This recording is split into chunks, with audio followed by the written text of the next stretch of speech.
vendredi 19 juin 2026. Mesdames et messieurs, bonsoir et bienvenue dans ce journal. À la une, le Mali renforce son engagement en faveur de la protection de l'environnement et de la lutte contre le changement climatique. Le ministère de l'Environnement, de l'Assainissement et du Développement durable a procédé au lancement officiel des activités de la phase 2 du plan de gestion de l'élimination des hydrochlorofluorocarbures, une initiative visant à accélérer la transition vers les technologies plus respectueuses de l'environnement. Pour plus de détails, écoutons le secrétaire général du département, M. Moussa Diarra. À l'occasion de cette cérémonie de lancement officiel des activités de mise en œuvre de la deuxième phase du plan de gestion de l'élimination des hydrochlorofluorocarbures, une initiative importante pour la protection de notre environnement et le respect des engagements internationaux du Mali. Je voudrais adresser mes sincères remerciements à l'ensemble des partenaires qui accompagnent notre pays dans cette dynamique, notamment le Programme des Nations Unies pour le développement, le Fonds multilatéral pour la mise en œuvre du protocole de Montréal, ainsi que l'ensemble des acteurs nationaux engagés dans la protection de l'environnement. Mesdames et messieurs, la protection de la couche d'ozone constitue l'un des plus grands succès de la coopération environnementale internationale. À travers le protocole de Montréal, la communauté internationale s'est engagée à éliminer progressivement les substances qui contribuent à sa dégradation. Le Mali, fidèle à ses engagements internationaux, poursuit résolument ses efforts pour assurer la mise en œuvre effective de cet instrument juridique majeur. Cette volonté traduit notre détermination à préserver l'environnement tout en favorisant une transition vers des technologies plus sûres, plus performantes et plus respectueuses du climat. En effet, les HSFC, largement utilisés dans les secteurs du froid et de la climatisation, sont reconnus pour leurs effets néfastes sur la couche d'ozone.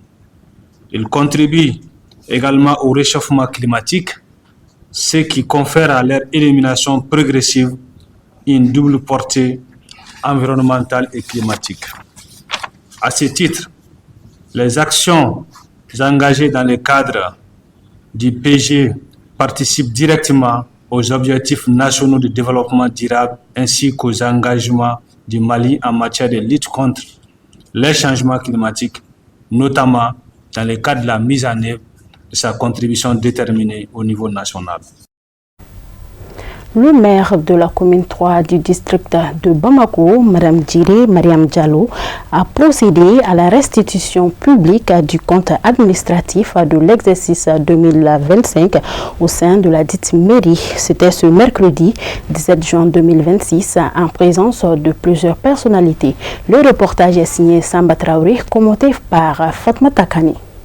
Cette rencontre du conseil communal de la mairie de la commune 3 du district de Bamako vise à faire le point de l'exécution du budget de l'année écoulée auprès des populations de la commune en mettant un accent particulier sur les réalisations faites des fonds collectés par la mairie et de se projeter dans de nouvelles perspectives. Par la grâce de Dieu, nous nous sommes retrouvés aujourd'hui. L'équipe municipale, le personnel, la population à leur tête, les chefs de quartier. Donc nous nous sommes retrouvés aujourd'hui pour la restitution publique du compte administratif exercice 2025. Donc c'est une heureuse occasion d'informer, de sensibiliser la population, de les mobiliser pour que ceux qui sont là, ceux qui n'ont pas pu faire le déplacement, qu'ils puissent s'engager, s'acquitter, payer les taxes afin de relever ensemble les défis qui sont là auxquels nous faisons face. Le budget primitif, qui est une prévision, s'élève à 7 milliards et quelques. Et 7 milliards Il y a les fonds transférés de l'État, parce que quand on dit 7 milliards, peut-être que beaucoup peuvent penser que nous avons suffisamment d'argent, mais l'État met à disposition des fonds pour le paiement des salaires des enseignants des collectivités, de la santé, ainsi de suite. Et aussi des subventions pour la prise en charge de certaines dépenses au niveau de l'éducation, de la santé. Donc, le milliard qui est mobilisé pour la commune, c'est ça le fonds propre de la commune. Et c'est avec ce fonds que nous réalisons des investissements. Les 30% de ce fonds ont fait un prélèvement de 30% pour pouvoir réaliser et rénover, réhabiliter et construire dans les centres secondaires d'état civil, au niveau des centres de santé. Et vous voyez aujourd'hui, au niveau du centre principal, nous faisons face à ce bâtiment qui a été réalisé depuis le début du mandat. Et le deuxième bâtiment qui est derrière, ça a été réalisé l'année dernière, équipé sur fonds propres, sans intervention d'un partenaire, sans fonds financiers, sans perception de fonds sur le foncier. Si des résultats sont visibles dans la gestion de la commune au titre de l'exercice 2025, le maire encourage ses mandats à s'acquitter des TDLR tout en félicitant les autorités de la transition.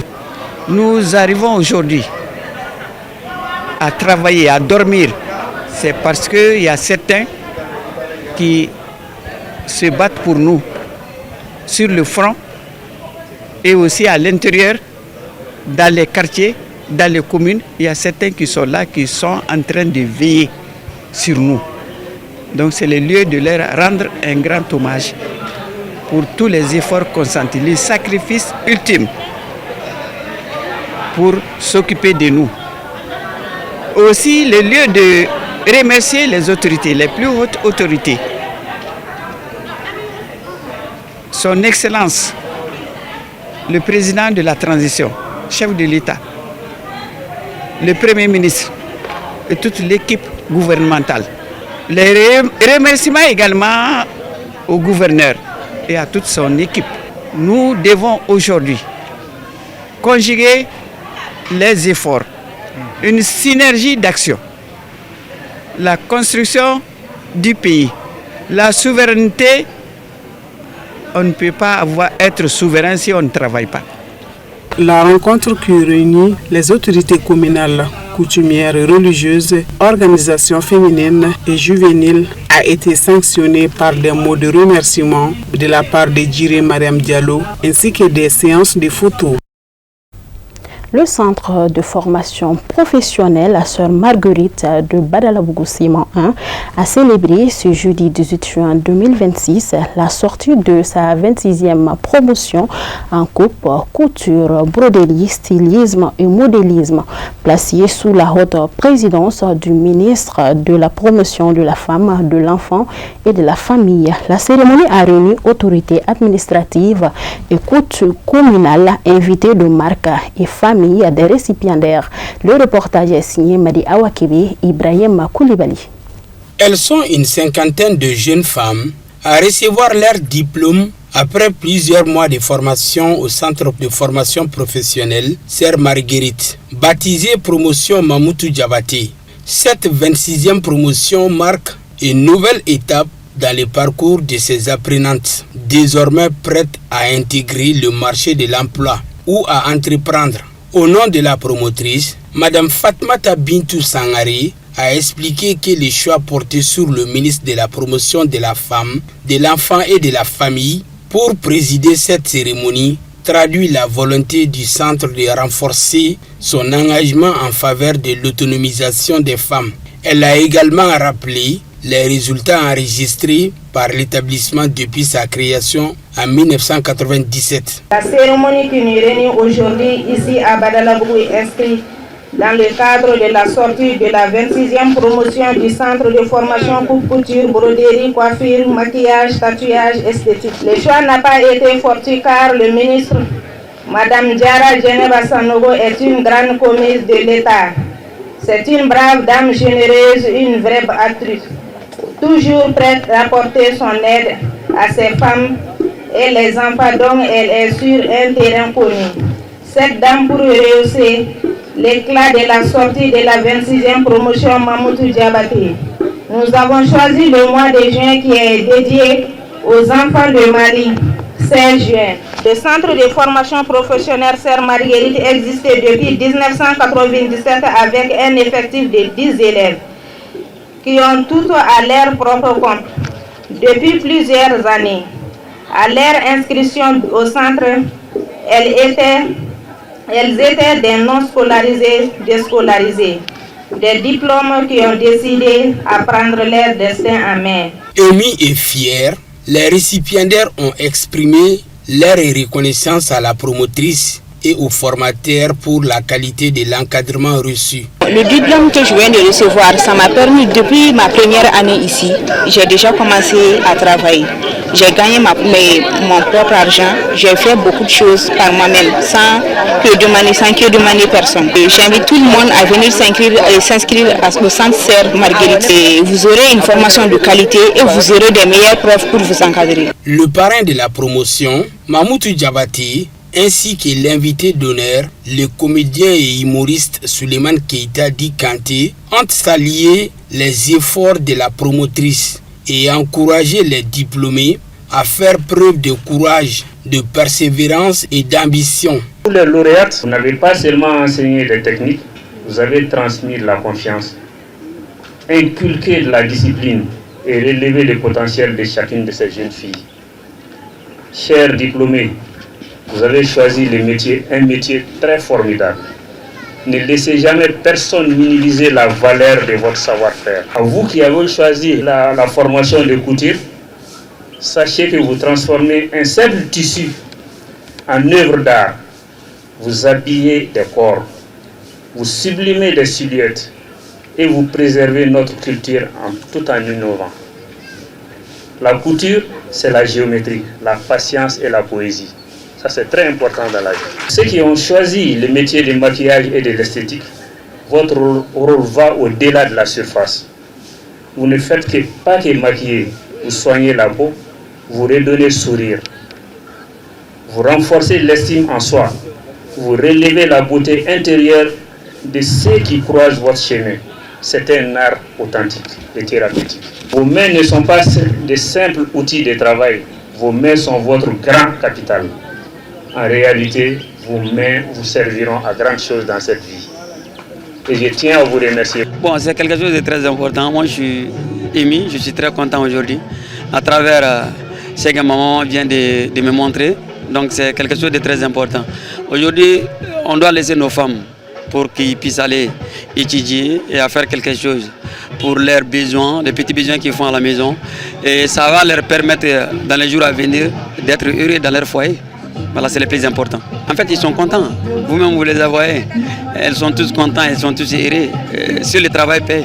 Représentant le ministre de la promotion de la femme, de l'enfant et de la famille, son envoyé a rendu hommage à la promotrice pour son engagement constant en faveur de la valorisation et de l'insertion socio-professionnelle des femmes maliennes. Le ministre de la promotion de la femme, de l'enfant et de la famille est très heureuse d'être, et en tout cas, que cette cérémonie soit placée sous sa présidence. Et qui mieux qu'elle pourrait parler de tout ce que vient de dire M. le parrain. Il a déjà marché sur ma langue, il a déjà magnifié la femme malienne, il a magnifié la fille malienne. Merci beaucoup, monsieur le parrain, au nom de Madame le ministre de la promotion de la femme, de l'enfant et de la famille, pour avoir reconnu les efforts, les mérites des femmes maliennes et des filles maliennes. La cérémonie a également été marquée par la remise d'un important lot d'équipements de travail offert par le ministre de l'Entrepreneuriat national, de l'Emploi et de la formation professionnelle, ainsi que par la remise des diplômes et des récompenses aux meilleurs élèves, un sketch humoristique et un défilé de mode mettant en valeur le savoir-faire des nouvelles diplômées. Le reportage était commenté par Amadou Kamara. Place maintenant à l'actualité internationale, en bref et en images avec la voix de Moussa Fomba. La police ivoirienne a annoncé vendredi avoir arrêté un homme accusé d'avoir utilisé un faux document judiciaire pour ordonner la démolition d'une grande partie d'un quartier d'Abidjan. Une affaire qui suscite l'indignation depuis le 13 juin, date à laquelle une partie du cas de Koumassi a été rasée par des bulldozers. Cet homme, c'est Jacques Aliou Brou. Il est apparu dans une vidéo publiée sur Facebook où il revendique être à l'origine des démolitions, affirmant détenir une décision de justice les autorisant. Mais le procureur d'Abidjan, Omar Brahma Kone, est formel. Ce document, selon ses mots, n'autorisait la démolition d'aucun bâtiment. Une enquête a aussitôt été ouverte et un mandat d'arrêt délivré à l'encontre de M. Brou. Cet homme d'affaires de 76 ans a finalement été interpellé jeudi dans le quartier de Port-Boué à Abidjan. C'est un porte-parole de la police qui l'a confirmé sans donner davantage de détails. Pour le procureur, les faits pourraient constituer des troubles à l'ordre public, des coups et blessures, ainsi qu'une destruction volontaire de biens, des infractions passibles d'une peine pouvant aller jusqu'à 5 ans de prison. Dans le sud du Nigeria, l'inquiétude monte autour de la sécurité des enfants dans les établissements scolaires en raison des enlèvements de masse survenus le 15 mai dernier dans les écoles de Yawota et Auro Esinel, deux localités voisines situées en bordure du parc national d'Oloyo. Ces kidnappings ont profondément choqué l'opinion publique nigériane et pour cause, les enlèvements contre rançon perpétrés par des terroristes ou d'autres groupes criminels se concentraient jusqu'ici dans le nord du pays. Cette fois, c'est le sud qui est touché. Le syndicat national des enseignants a réagi en demandant, début du mois, le retrait des professeurs des écoles de l'état d'Oyo jusqu'à nouvel ordre. Une attaque inédite dans cette région qui fait craindre une expansion de la menace terroriste vers des zones jusque-là considérées comme sûres. Sur place, les villages de Yawota et Auro Esinel ne disposaient d'aucun dispositif sécuritaire avant les attaques. Une unité militaire a depuis été déployée dans l'une des écoles visées, mais le mal est fait. Les habitants ont déserté les lieux, maisons et commerces restent à porte close. Un phénomène qui n'est pas nouveau pour le Nigeria depuis le début de l'insurrection de Boko Haram en 2009. Dans le nord-est du pays, des groupes terroristes se sont implantés dans les zones forestières et les parcs nationaux, profitant d'une présence limitée de l'État. Emmanuel Macron a critiqué la politique de Benjamin Netanyahou à Gaza, en Cisjordanie et au Liban, tout en affirmant que la sécurité d'Israël ne pouvait pas passer par l'occupation de territoires voisins. Le président français a salué l'accord entre Washington et Téhéran, présenté comme une étape fragile vers une désescalade régionale. Emmanuel Macron s'est exprimé sur la situation au Moyen-Orient lors d'un entretien accordé à France 2 le 18 juin 2026, après le sommet du G7 organisé à Évian. Le président français est revenu à la fois sur l'accord conclu entre les États-Unis et l'Iran et sur la politique menée par Benjamin Netanyahou à Gaza, en Cisjordanie et au Liban. À cette occasion, il a appelé le premier ministre israélien à faire preuve de responsabilité et de rationalité. Macron a reconnu que Netanyahou avait obtenu des résultats en matière de sécurité en protégeant Israël face à des menaces sécuritaires. Mais il a aussi estimé que le chef du gouvernement israélien ne disposait pas aujourd'hui d'une politique cohérente. Le président français a rappelé qu'Israël avait le droit de se défendre après l'attaque du 7 octobre 2023. Il a toutefois jugé que l'offensive menée à Gaza ne s'était pas limitée à la lutte contre le Hamas et avait infligé un coup injustifiable contre la population civile.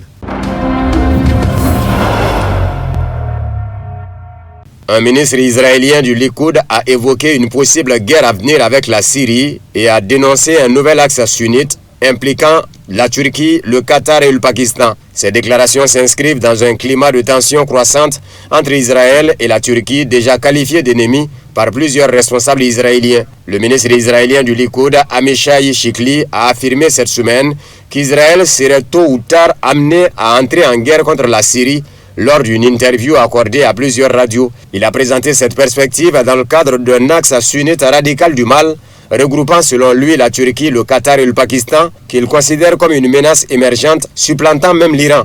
Le ministre des Affaires de la diaspora a ciblé le gouvernement syrien d'Ahmed El-Shara, qu'il décrit comme issu de courants terroristes proches de Daesh et d'Al-Qaïda. Il estime qu'un tel régime ne peut coexister pacifiquement avec Israël, évoquant un risque structurel de confrontation durable dans la région. Dans ses déclarations, Amichai Chikli affirme que le Pakistan et la Turquie participent à une nouvelle dynamique régionale anti-israélienne, notamment via leur implication dans les négociations entre Washington et Téhéran.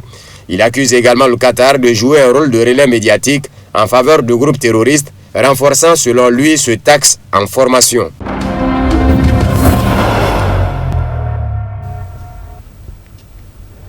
Et c'est la fin de ce journal. Merci à vous de l'avoir suivi et n'oubliez pas d'être heureux malgré tout. Bonsoir.